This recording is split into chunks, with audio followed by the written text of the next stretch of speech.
Bonjour à tous, c'est Dorian et je vous retrouve dans cette vidéo pour aborder trois sujets. On va commencer par regarder rapidement l'état des marchés sur les petites, moyennes et grandes entreprises aux États-Unis. On va ensuite faire une revue à chaud de l'entreprise Nike, car une personne me l'a demandé en commentaire il y a quelques semaines, ce qui me permet aussi d'ailleurs de vous dire, n'hésitez pas à aller me suivre sur Instagram pour me poser des questions, m'envoyer des messages en commentaire, parce que je suis assez actif là-bas et ça permet aussi d'avoir des nouvelles idées de vidéos. Et en troisième partie de vidéo, je vous donnerai la conclusion sur l'exercice que j'avais évoqué dans une vidéo précédente sur l'optimisation de mes impôts en 2022 et les mouvements de fin d'année que j'ai fait dans mon portefeuille. On passe maintenant sur mon écran et je vous retrouve tout d'abord avec le graphique du S&P 500. Donc ce que je tiens à dire d'abord sur les marchés, c'est que ça va faire maintenant bientôt un an qu'on est sur un marché extrêmement difficile. Donc on voit qu'actuellement on est sur du moins 16%. Cependant, on a été clairement en marché baissier et on pourrait très bien repartir à la baisse puisque le S&P 500 est venu toucher un petit peu plus de moins 27% ici quand on était du coup en octobre. Et si on prend depuis les points les plus bas, on voit qu'on a récupéré une quinzaine de pourcents, ce qui est excellent. Mais si vous regardez, on continue à avoir des points bas plus bas que les précédents points bas. Et actuellement, on n'a pas du tout recassé ce point haut. Et on l'a très légèrement passé au niveau du 200 jours, mais honnêtement, rien n'est gagné. Évidemment, ça c'est de l'analyse technique, c'est du court terme, mais sur le long terme, pour moi, acheter des ETF sur du 5 ans, 10 ans et plus, c'est quelque chose d'excellent, c'est vraiment l'investissement de bon père de famille. Moi, je le fais d'ailleurs en DCA tous les mois, et certes, ça pourrait baisser sur le court terme, mais si vous avez un horizon très long, je pense que c'est une bonne stratégie, comme on en a d'ailleurs déjà souvent parlé. Globalement, si on va voir le Nasdaq, on est à peu près sur le même type de courbe, cependant, on avait corrigé encore plus fort avec un moins 37%, et depuis le plus bas d'octobre, on a repris, vous voyez, 13-14%. Donc voilà. Si on va voir rapidement les graphiques que je vous montre assez souvent qui viennent de Yardeni Research, tout d'abord, je voulais vous montrer donc les large caps. On voit qu'on est sur un forward PE autour de 17,4, 17,5. On n'est pas du tout au niveau qui était très élevé de plus de 20. Vous rappelez, on en parlait à l'époque, surtout au début de l'année. Donc là, on est redescendu sur des niveaux raisonnables, encore un peu élevés. On voit que, mais sur la moyenne, on est entre 14 et 16, 17. Donc on est en haut de la moyenne, à mon avis, historique. Et si vous allez voir les moyennes et petites entreprises, là, on est beaucoup plus bas. On voit que sur les mid cap, on est à 13,4 et les small cap, on est à 12,8. Ça ne veut pas dire qu'il n'y a pas des entreprises très chères et des entreprises non très chères, aussi bien dans les grandes que les petites entreprises, mais ça reste des indicateurs que globalement le marché en ce moment est plutôt à un prix raisonnable par rapport aux revenus nets des entreprises. Évidemment, si les revenus nets viennent à dégringoler à cause d'une récession par exemple, et bien forcément les indices peuvent se retrouver du coup surévalués puisqu'au final ce n'est qu'un indicateur par rapport à un moment donné et à des résultats d'entreprise donnés. Et si on va voir aussi rapidement donc les prix par rapport au chiffre d'affaires cette fois en forward, donc sur les anticipations, on voit qu'effectivement encore une fois on est à un petit peu plus de 2,2 sur les grandes entreprises et ensuite sur les moyennes et petites entreprises on est autour des 1. Donc on retrouve cette tendance des grosses entreprises qui sont plus chères, c'est en même temps logique, elles sont plus matures, plus stables, c'est souvent des grosses entreprises qui ont du dividende, qui ont du cash flow, et donc forcément ça se paye un petit peu plus. Je vous propose maintenant de passer sur l'entreprise Nike pour la revue rapide. Donc je suis allé chercher tout d'abord le rapport annuel qui est le 10K, et donc je vous ai sorti ici pour aller voir quelques points sur le business. Donc tout d'abord, qu'est-ce qu'ils font? Ils conçoivent, développent et vendent à travers le monde du matériel pour le sport. Donc aussi bien des chaussures, des habits, de l'équipement, des accessoires et même d'ailleurs des services. Ce que je veux vous montrer rapidement avant de passer sur des graphiques qui seront plus parlants, c'est tout de même la répartition des ventes de cette entreprise. Donc on voit que sur les chaussures, les habits et les équipements, globalement on est, si il y a les graphiques en dessous, ce sera plus simple. On est sur du 66% pour les chaussures, 4% équipement et 30% donc pour tout ce qui est habits. On voit que leur gros du marché c'est 40% les États-Unis, 28% IMEA, donc c'est Europe, Middle East, Afrique. Ensuite, vous avez la Chine qui représente 17% à elle toute seule. Et après, Asie-Pacifique et Latine-Amérique, Amérique du Sud qui a 14%. Et si vous regardez sur les trois segments, on a bien eu une augmentation de 4% sur la vente de chaussures en un an entre 2021 et 2022, de 5% d'augmentation du chiffre d'affaires sur tout ce qui est habits et 18% sur les équipements. Donc on voit que c'est une entreprise qui a une croissance, c'est pas une croissance énorme, on voit qu'on est sur du 4% ici sur les chaussures, 5% sur les habits et 18% sur les équipements, donc les 18% est bien, mais il pèse sur une toute petite partie du chiffre d'affaires, donc l'impact ne sera pas énorme. On va aller voir le graphique de l'entreprise, voir comment elle se comporte en bourse. Donc historiquement, il n'y a pas grand chose chose à dire. Si vous prenez depuis l'entrée en cotation en 1981, l'entreprise a fait plus 80 000%, donc c'est des retours sur investissement incroyables, on parle ici de 40 ans. Maintenant, on va aller voir une période qui nous concerne un petit peu plus, donc déjà on va prendre les 5 dernières années, donc on va aller se passer globalement fin 2017, et donc si je prends sur les 5 derniers, alors mon graphique est tout petit, donc je vais faire ça en direct, je vais quand même vachement le zoomer pour qu'on arrive à se placer un petit peu plus. Donc on a dit de décembre 2017, on est vers là à peu près. Et si on prend, on voit qu'on a fait un plus 80% en 5 ans, ce qui est aussi une performance qui ne donne pas du tout à rougir. On est globalement un tout petit peu mieux que le S&P 500 qui peut faire un x2 en général en 7 à 8 ans. Et si on prend au plus haut, on avait fait plus 190%.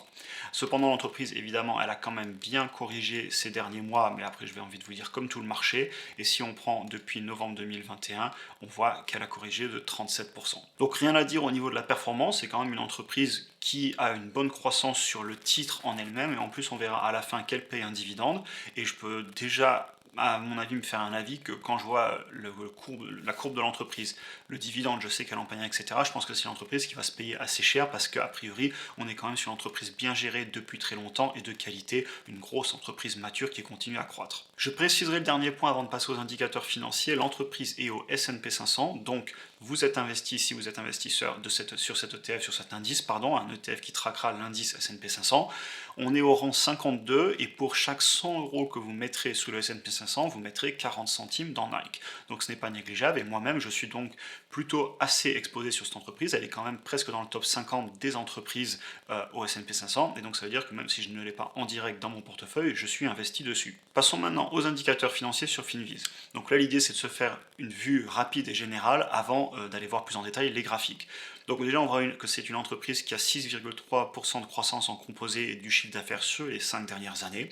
C'est pas mauvais mais c'est pas exceptionnel, ce n'est pas une entreprise que je classerais croissante, on est sous les 10% de croissance clairement.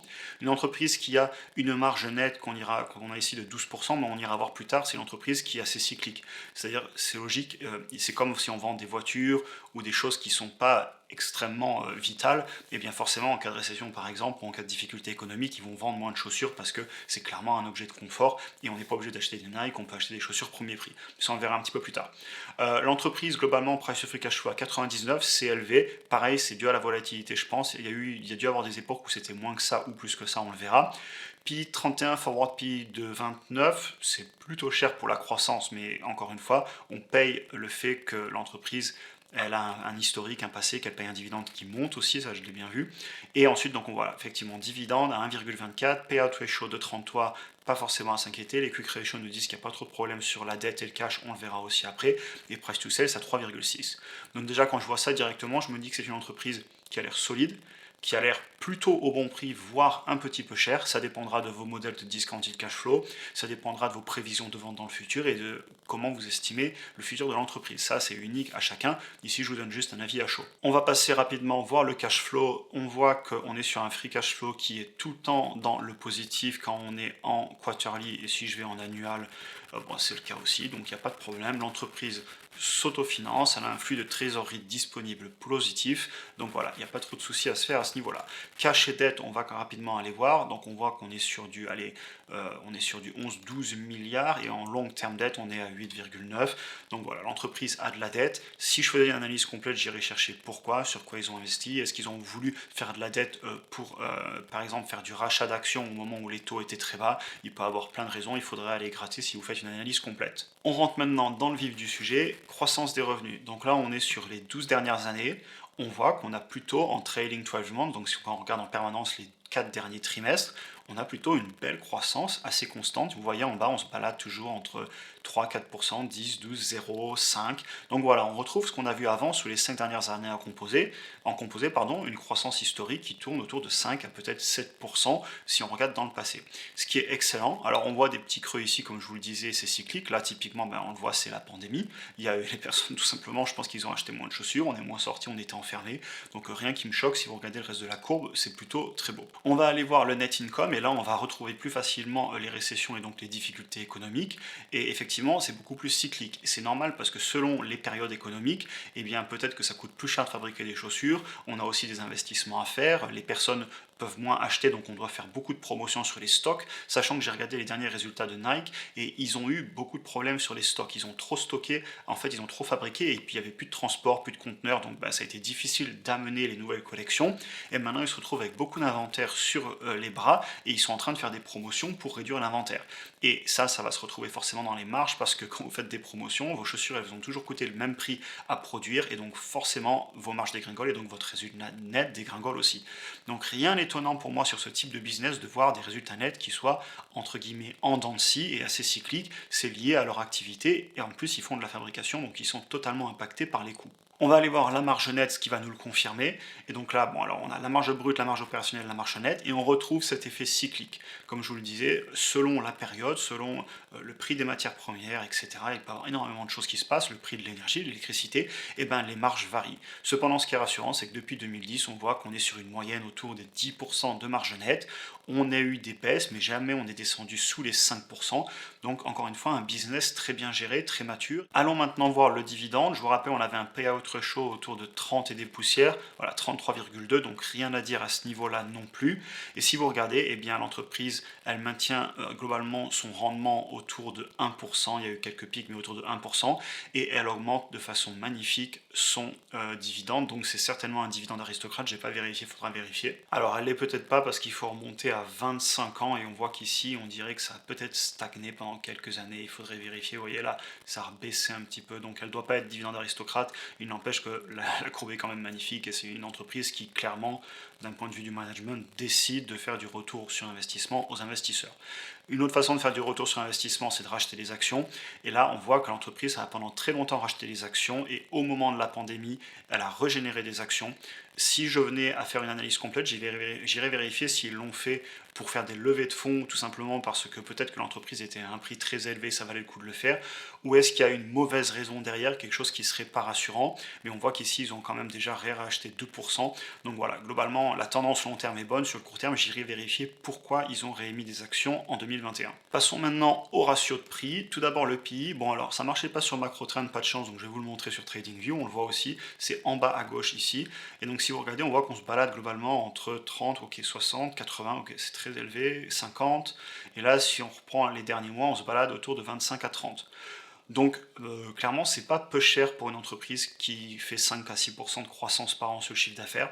Cependant, encore une fois, entreprise de qualité, entreprise mature, qui paye un dividende, qui l'augmente, qui globalement, si vous prenez le graphique sur le très long terme, un graphique absolument magnifique. Donc, je comprends que l'entreprise soit un petit peu chère. Peut-être même d'ailleurs qu'elle serait considérée au bon prix, il faudrait faire un discounted cash flow pour le savoir, je vous invite à le faire si vous voulez investir. Comme je vous le dis à chaque fois, je ne vous donne pas de conseils ici, c'est juste des réactions à chaud, et aussi ce qui me permet dans ces vidéos de vous dire ce que moi j'irais regarder si je faisais une analyse complète. Et après à vous d'aller faire le travail si un jour vous voulez investir. Bref, le PI, on vient de le regarder, passons au price to sales, il fonctionne sur MacroTrend. Historiquement, on se balade autour des 2%, on voit qu'en ce moment on est un petit peu élevé, donc ça me fait aussi un petit peu dire que l'entreprise est un petit peu plus chère qu'à l'habitude. Et si on va voir le price to free cash flow de la même façon, on voit qu'à l'époque, en 2012-2014, on était autour des 20-30, ce qui est plutôt des valeurs qui commencent à m'intéresser personnellement sur des price to free cash flow, parce que si vous êtes à 20, ça vous fait un free cash flow yield à 5%, donc si l'entreprise paye 100% de son flux de trésorerie disponible, elle peut payer 5% de dividendes en théorie, ou prendre 5% pour réinvestir dans le business en flux de trésorerie disponible. Donc voilà, on commence à être sur des ratios intéressants dès qu'on passe les 5-6%, donc on est sous les 20. Et là, si on regarde actuellement, on est autour des 40 à 50, ce qui est pour moi élevé. On va enfin finir avec l'avis des analystes, même si ce n'est pas le mien, c'est toujours intéressant de le regarder à mon avis. Et on voit qu'ils sont plutôt sur du conservé ou du acheté, avec un prix cible à 110 dollars, et je crois que l'entreprise, au moment où je vous fais cette vidéo, est à 109 dollars. Donc on est juste sur le price target que donnent les analystes. On voit que les plus optimistes visent 180 dollars et les moins optimistes visent 79 dollars.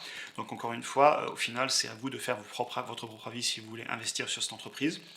Moi, personnellement, je vous dirais que l'entreprise, c'est une entreprise clairement qui a de qualité, qui a des années, des dizaines d'années de background, donc vous savez qu'elle est bien gérée, vous savez ce qu'elle a fait. Je me méfierais aussi dans le sens qu'elle est cyclique et pas extrêmement croissante, donc pour moi, c'est une entreprise qui va vraiment viser plus des investisseurs à dividendes croissants, des grosses entreprises qui ont du marché, les personnes connaissent la marque, aiment la marque, rachètent des produits parce que c'est des produits de qualité. Donc voilà, c'est une entreprise qui, franchement, rien à redire, c'est plutôt une belle entreprise. Moi personnellement, je ne vais pas l'acheter tout simplement parce que je l'ai déjà au S&P 500 et elle est dans le top, elle est numéro 52, elle est presque dans le top 50, donc ça pèse déjà beaucoup, sachant que j'ai de l'argent sur le S&P 500, sur les ETF, j'investis chaque mois sans me poser de questions comme vous le savez. Donc voilà, personnellement, à ce prix-là en tout cas, j'irai pas l'acheter. Après, si elle venait à dégringoler en bourse, faut pas rêver, il y a un moment, pourquoi pas l'acheter? Et de toute façon, si tout dégringole en bourse, à un moment, je vais investir beaucoup sur les ETF parce qu'il y aura des bonnes opportunités de partout. Bon bref, j'arrête de déblatérer, vous avez maintenant mon avis sur l'entreprise, ou en tout cas une revue rapide, et je vous invite, si vous investissez évidemment, à vous forger votre propre opinion. Je vous propose maintenant de passer à la troisième partie de la vidéo et les mouvements que je veux faire sur mon portefeuille. Donc je vous ai ressorti l'exercice que j'avais fait à l'époque sur les cash flows, notamment puisque ça permet d'identifier des risques sur les entreprises spéculatives. Sachez qu'après ce petit point, je vous ferai aussi entre guillemets une conclusion, une ouverture du débat sur est-ce que c'est vraiment les choses sur lesquelles il faut s'inquiéter et est-ce qu'il n'y a pas un truc de plus important à regarder quand on investit sur le long terme. En tout cas c'est mon avis, mais bon, sachez qu'en temps difficile c'est super dur de relativiser, surtout quand on a beaucoup de choses qui sont en baisse, et donc clairement je voulais aussi un petit peu vous parler de ça à la fin, mais je dévie, passons maintenant sur les entreprises et sur les arbitrages. Donc rentrons dans le vif du sujet, j'avais pris des plus-values notamment sur Switch, sur mon ETF Monde que je voulais plus parce qu'il me faisait trop un doublon avec le S&P 500. J'avais aussi vendu du Enphase, j'avais une très bonne plus-value dessus, donc voilà, j'ai pas mal de plus-values à effacer et donc je veux prendre des moins-values. Sachez que j'ai déjà fait en fait, lorsque j'avais fait la dernière vidéo, j'ai fini mon analyse et j'ai pris des moins-values sur mes deux actions en fait qui sont sur tout ce qui est alimentation alternative et je vais vous expliquer pourquoi. Donc clairement ce sont des entreprises BYND, donc Beyond Meat et TTCF Tattoo Chef, qui sont en fait des entreprises avec des marges très faibles. Déjà à l'époque c'était le cas, et en fait depuis 1 an et demi elles se sont fait massacrer d'un point de vue des marges, puisque le coût des matières premières et des denrées alimentaires a explosé, le coût de l'énergie, c'est des produits surgelés, a explosé, le coût des transports tout autant, et donc c'est des entreprises qui se sont fait massacrer d'un point de vue des marges. Et donc quand je regarde sur le moyen terme, clairement je vois des énormes difficultés venir, et je pense que les entreprises vont devoir à un moment se recapitaliser, et d'ailleurs je les avais vendues juste avant l'annonce des résultats pour justement limiter un petit peu, et tout simplement parce que ça me permettait d'effacer mes gains. Il faut bien comprendre aussi que je suis beaucoup moins rassuré sur ces actions à cause des problèmes que je viens de vous citer, notamment sur les marges, que des entreprises comme SoFi, Teladoc, Lemonade, Coinbase, un petit peu plus inquiet avec ce qui se passe en crypto, mais bon, Coinbase c'était vraiment du pur spéculatif, je vous l'avais dit à l'époque, et donc voilà, j'ai pris cette décision. Est-ce que je pourrais en racheter l'année prochaine, une fois qu'on aura passé l'année et que j'aurai fait mon truc sur les impôts? Franchement, pourquoi pas? On verra bien. Après, je cherchais aussi à réduire entre guillemets mes positions sur l'entreprise. Et d'ailleurs, je suis en train aussi de réfléchir à pourquoi ne pas prendre une plus-value sur des entreprises qui ont pas mal augmenté. Notamment, j'ai Netflix. Je dois être à plus de 20% de gains dessus en seulement quelques mois parce que l'entreprise a très bien repris. Je l'ai vraiment acheté très bas. Je pense pas la vendre de suite, mais c'est vrai que des fois j'y réfléchis pour revenir au niveau des 25 actions dans mon portefeuille, sachant que je suis à 28 en ce moment, et j'ai vraiment atteint mes limites en termes d'actions que j'arrive à suivre au quotidien. Passons maintenant à la conclusion. Donc en fait, ce que je voulais vous dire, c'est qu'il ne faut pas oublier qu'on a tous une forte aversion à la perte, c'est-à-dire qu'une moins-value latente, elle est beaucoup plus douloureuse qu'une plus-value latente. J'ai pas mal d'actions où j'ai des gros gains depuis quelques années que je vends toujours pas, et par contre, quand je dois prendre une perte pour optimiser les impôts, et tout simplement parce que c'est les entreprises qui ont eu des problèmes que je n'avais pas du tout prévus, notamment la récession, les marges, les conflits qui ont fait augmenter le coût de l'électricité, etc. Et donc ces entreprises dans l'industrie, elles en souffrent énormément. Donc voilà, plein de choses que je n'ai pas vu venir. Et voilà, ce que je voulais vous dire, c'est que quand on investit sur le long terme, pour moi, il ne faut pas se prendre la tête. Quand je mets de l'argent sur une action, je diversifie énormément, ça représente peu dans mon portefeuille, et encore plus si c'est des actions spéculatives, ça représente assez peu par rapport, encore une fois, à la taille de mon patrimoine. Moi, ce que je regarde plus personnellement, et les questions que j'aime me poser, c'est est-ce que globalement, ma valeur nette, mon patrimoine net, tout ce que je possède, est-ce que ça a augmenté ces 3 dernières années? Est-ce que par rapport à il y a 5 ans, j'en suis beaucoup plus loin en termes de patrimoine, en termes de sentiment de liberté? Est-ce que je suis à un moment où je peux dire à mon employeur, j'arrête tout? Est-ce que j'ai assez de revenus passifs, ou en tout cas d'autres business, d'autres flux de revenus que je pourrais accélérer dessus pour en quitter un qui me rend malheureux? Et en fait, si je regarde par rapport à il y a 5 ans, clairement, ma situation, elle a explosé. Et même cette année où on a été dans un marché baissiers où on a beaucoup souffert, et ben globalement j'ai tellement investi, tellement travaillé pour gagner toujours plus que mon patrimoine il a continué à très légèrement réaugmenter en fin d'année, alors qu'on a vu une belle baisse au début, tout simplement parce que je me suis donné à fond. Et c'est ce que je regarde au quotidien, parce que regarder des variations d'une action au quotidien, ça n'a pas de sens si ce n'est à se stresser. Il faut regarder pour moi son patrimoine au total et il faut suivre l'intégralité, ce qui fait que des fluctuations sur certaines entreprises ne vont pas du tout affecter votre courbe générale, pardon, dans ce sens-là, sur tout votre patrimoine. Et d'ailleurs, on en reparlera dans la vidéo du bilan 2022, car même si on a eu une année difficile, moi j'ai continué à investir et à gagner plus que jamais, et je sais que les prochaines années ne pourront pas toutes être aussi difficiles. Il y a un moment, le marché il va devoir repartir. J'ai toujours été transparent et je continuerai à l'être sur mes entreprises. Comme vous le savez, j'ai des actions, j'ai des ETF, j'ai de la crypto, j'ai des objets de collection, bref, j'ai matériaux précieux, donc j'ai pas mal d'actifs. Et si on parle par exemple des actions spéculatives, eh ben, c'est normal qu'on ait des échecs et des succès. J'avais bien gagné sur le Dropbox, sur Upwork, sur Tesla, je les ai toujours, mais je les ai achetés très bas à l'époque quand même, les premières du moins, Switch, Slack, et après par contre j'ai des entreprises qui sont plus en difficulté, comme BYND, TTCF, Teladoc, SoFi.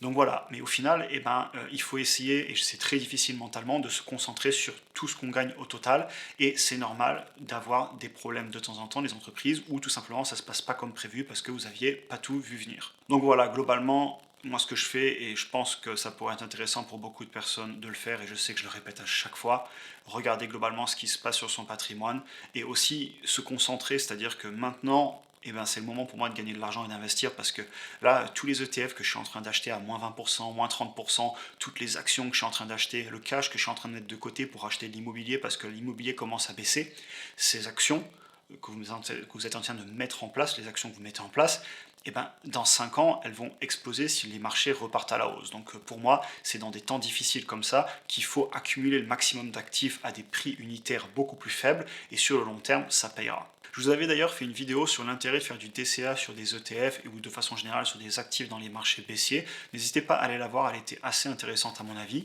Vous avez aussi en description un lien vers une introduction à la bourse gratuite que j'avais faite. Alors je ne peux pas mettre ça sur YouTube parce que c'est des formats assez longs et ça intéresserait clairement pas tout le monde, mais si vous intéresse, vous pouvez aller la voir. Ça vous rappelle vraiment tous les fondamentaux de l'investissement long terme, ce qu'est un ETF, pourquoi on investit sur le long terme en bourse, etc. Donc voilà, n'hésitez pas. Sur ce, j'en ai fini avec cette vidéo. Vous pouvez vous abonner pour ne pas rater les prochaines si ce n'est pas encore fait. Aussi, mettez un like, ça soutient clairement la chaîne, et activez la cloche si vous ne voulez pas rater les prochaines vidéos. Je vous souhaite une excellente journée et on se voit bientôt.